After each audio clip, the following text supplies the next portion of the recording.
Hi friends, welcome back to Harmony Leaf Homestead. My name is Sonia, if you've not met me. Today, I had mentioned on my last video that we were making this spaghetti squash. Well, I've already baked it because it takes a long time to do that. So what we do whenever we bake the spaghetti squash, cut it in half, scoop out the seeds, turn it upside down on the baking sheet, put it in the oven for 400 for about 30-40 minutes. Poke it with a knife or a fork. If it's tender, it's done. Take it out, let it cool off, turn them right side up. They're ready to fill. Today we're going to fill them with a Mexican bowl. We're going to first start browning up our hamburger meat. Then we'll start adding all the things on top of it. Stick it back in the oven and let it kind of bake in there. So it's called a spaghetti bowl, but we're going to do it Mexican style. So here we get going. This is our hamburger meat I'm cooking up. Go ahead and make sure you brown the hamburger meat all the way through.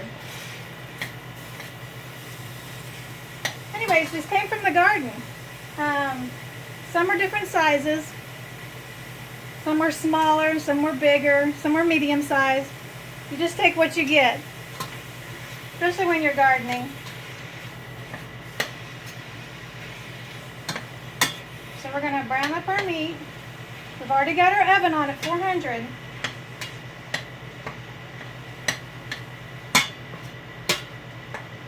And you can even bake these the day before. Keep them in the refrigerator.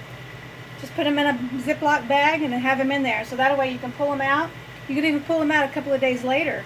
Then start making your bowl.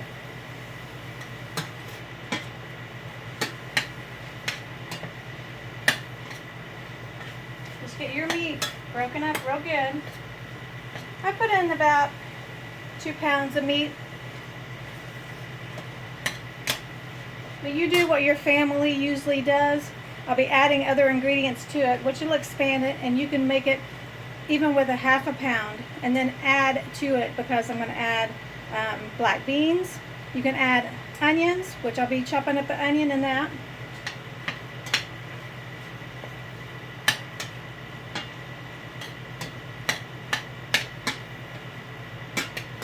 Okay, let this cook halfway and we'll come back. Okay, we've got our meat halfway cooked. Let's go ahead and chop up our onions.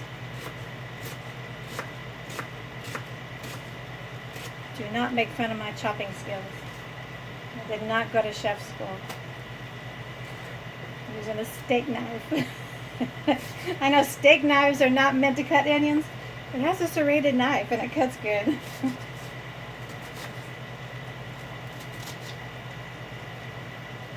Plus, the onions are going to just cook.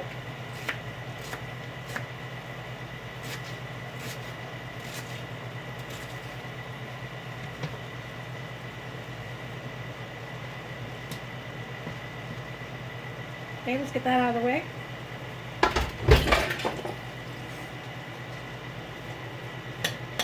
And the reason I put mine in right when my hamburger's halfway done, this allows the onions to soften and to cook in.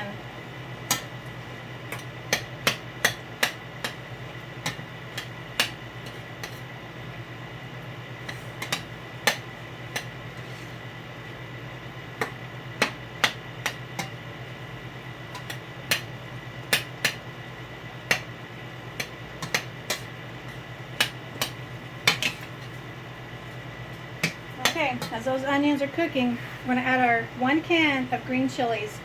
I just did the mild fire roasted green chili. You guys can do the hot ones. I don't like the hot ones.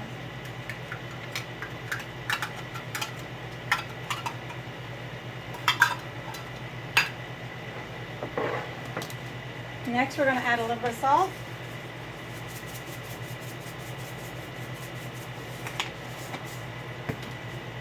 Garlic powder.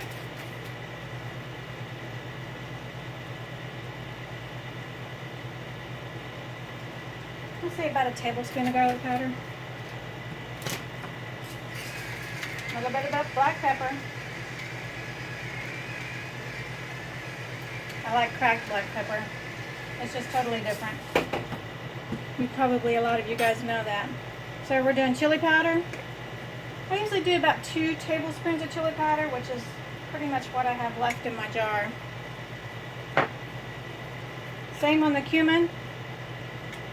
I just take the lid, and a capful usually is about a tablespoon.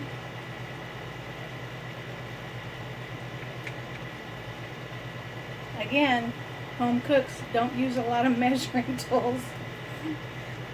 So that's a little cheat. Same with our oregano. I'll just do a capful.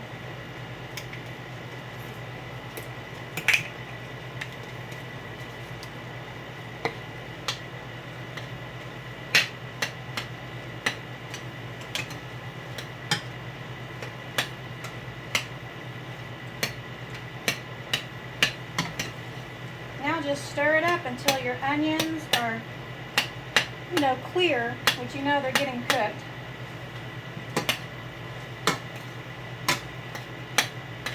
And get everything incorporated.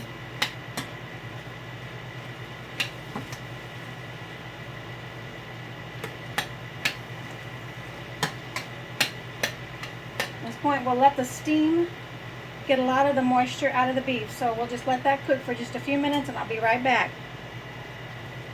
Okay friends, now that the steam is kind of making the hamburger meat dry, I'm going to add in a jar of black beans. These are a jar of black beans that I can. We'll learn.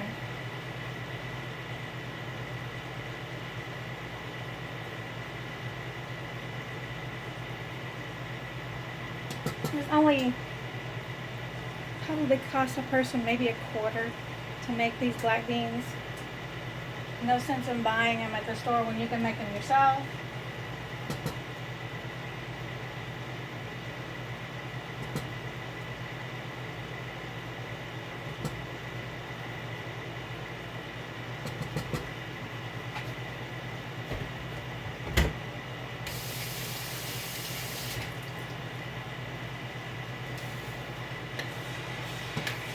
Just stir them in.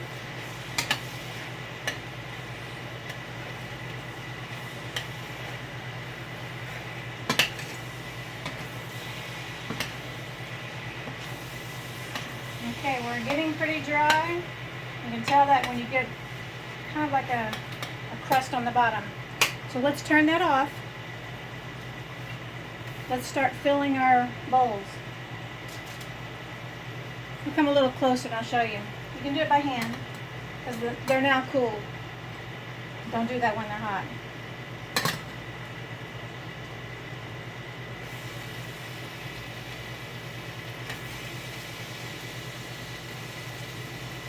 Fill them to the top.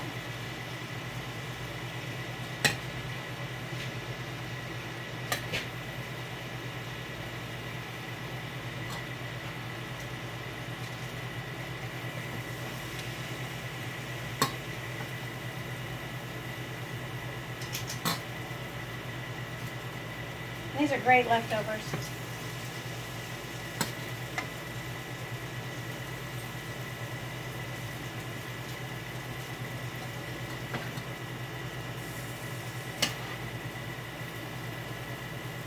This is perfect size for taking to lunch.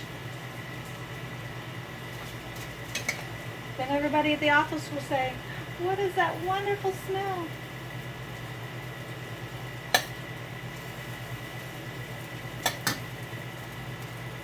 Okay, got a little bit left over so somebody can have a burrito tomorrow.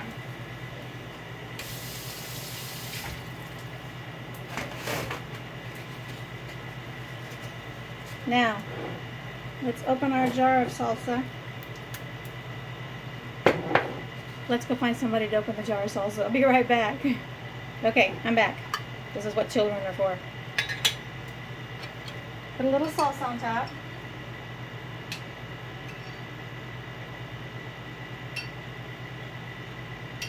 Just put your favorite salsa on top. There's no special brand.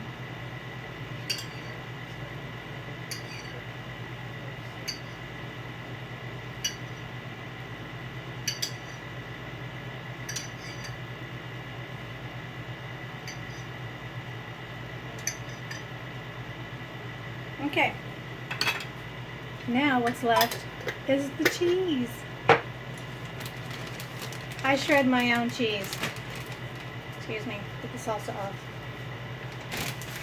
If you remember me telling you, I'm lactose intolerant, and we got a few more in the family are too. This cheese is an aged cheddar cheese. That's white, but it's an aged cheddar cheese. And being aged over 12 months is considered no lactose. So this is great for the friends that are lactose intolerant. I just put a good amount.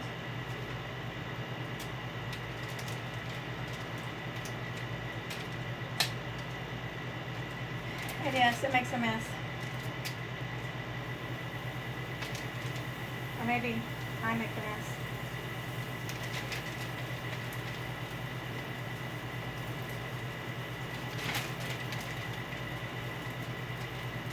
And you know, it really is cheaper to shred your own. The ones in the bags, they have a coating on them that doesn't melt that great. I'd rather not eat a coating. Okay, once we get the cheese on there, and you made a mess, like I did.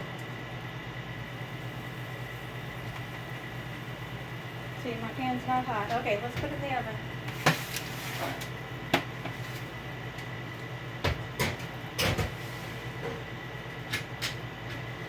Okay, just wait until the cheese melts and you are done. We'll be right back. Okay friends, we're back.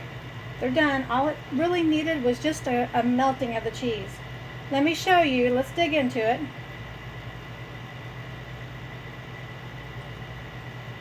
Look how the spaghetti squash is spaghetti. Let me cool it off because it's hot.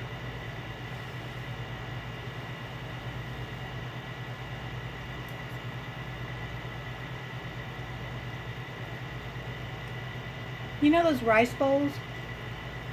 Tastes just like it. This is wonderful. Okay friends, enjoy dinner. This is the spaghetti squash taco bowl. We'll see you next time in the next video. This is Sonia at Harmony Leaf Homestead. Thank you for watching. Please subscribe, like, make a comment. Let me know if you have different ideas on the spaghetti squash. Let me know. Send me a recipe. Let me know how you enjoyed it. Have a wonderful day. Bye.